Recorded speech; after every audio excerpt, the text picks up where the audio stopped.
AJB Bumi Putera 1912 lebih dari sekadar perusahaan asuransi. Ini adalah sebuah institusi bersejarah, sebuah monumen hidup yang dibangun di atas asas kebersamaan atau usaha bersama. Selama lebih dari 1 abad, ia telah berdiri sebagai simbol keamanan finansial bagi jutaan rakyat biasa Indonesia. Keluarga-keluarga telah mempercayakan tabungan, harapan, dan masa depan mereka kepada perusahaan ini.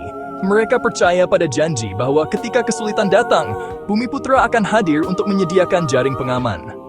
Inilah janji dasarnya yang terjalin dalam jati dirinya sejak didirikan jauh sebelum kemerdekaan bangsa kita. Ia dirancang untuk dimiliki oleh para pemegang polisnya, sebuah usaha kolektif untuk rakyat. Namun hari ini, janji berusia seabad itu terasa rapuh, hampir hancur. Perusahaan ini dilanda krisis parah, sebuah bedai yang telah terbentuk selama bertahun-tahun akibat salah urus dan kegagalan beradaptasi. Dihadapkan dengan ketidaksesuaian yang sangat besar antara asetnya dan liabilitasnya, AJB Bumi Putera 1912 harus menyusun rencana untuk bertahan hidup. Alternatifnya adalah likuidasi, sebuah skenario yang kemungkinan besar akan membuat pemegang polis mendapatkan lebih sedikit lagi. Hal ini mengarah pada pembentukan Rencana Penyehatan Keuangan, Rencana Penyehatan Keuangan RPK. Disajikan sebagai upaya terakhir untuk menjaga perusahaan tetap bertahan, sebuah jalan yang menyakitkan, namun perlu untuk menghindari keruntuhan total.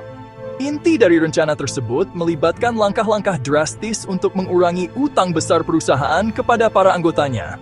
Bagian yang paling kontroversial dan menyakitkan adalah penurunan nilai manfaat polis, yang biasa disebut haircut. Para pemegang polis tidak akan menerima jumlah penuh yang dijanjikan. Perusahaan memangkas nilai klaim di masa depan, mengirimkan gelombang kejutan ke jutaan anggotanya. Rasionalnya, tanpa penurunan tersebut, tidak ada dana untuk membayar siapapun.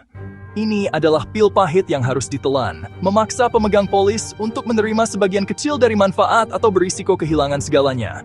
Bagi banyak orang yang sangat membutuhkan, ini bukanlah pilihan yang sesungguhnya. Pemotongan itu tidak seragam, besarannya bervariasi, dengan laporan adanya pemotongan hingga 50% atau lebih.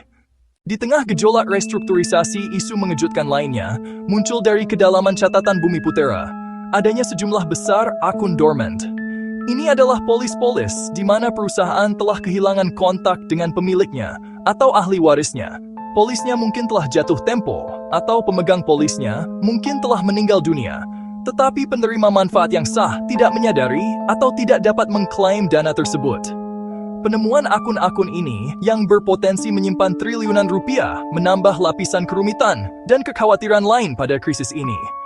Ini menimbulkan pertanyaan serius tentang kompetensi administratif perusahaan dan komitmennya untuk secara proaktif menemukan para anggotanya. Konsep akun dormant tidak hanya ada di Bumi Putera, tetapi skala masalah di sini sangat mengkhawatirkan. Bagi seorang pemegang polis, ini berarti uang hasil jerih payahnya tersimpan di pundi-pundi perusahaan tidak diklaim dan tidak dimanfaatkan. Bagi keluarga mereka, ini merupakan warisan yang hilang, sebuah bantalan finansial yang tidak pernah mereka ketahui keberadaannya. Beban pembuktian seringkali jatuh pada keluarga untuk melacak polis dan menavigasi proses klaim yang rumit. Perusahaan yang benar-benar berfokus pada anggota seharusnya memiliki sistem yang kuat untuk melacak para penerima manfaat ini. Isu ini menyentuh inti kepercayaan dan transparansi. Melindungi dana di akun-akun dormant ini, oleh karena itu adalah masalah keadilan yang mendalam. Masa depan AJB Bumi Putera 1912 kini bergantung pada keseimbangan yang rapuh. Kelangsungannya tidak bisa diukur dari metrik keuangan semata. Ia harus diukur dari kemampuannya untuk mendapatkan kembali kepercayaan rakyat Indonesia.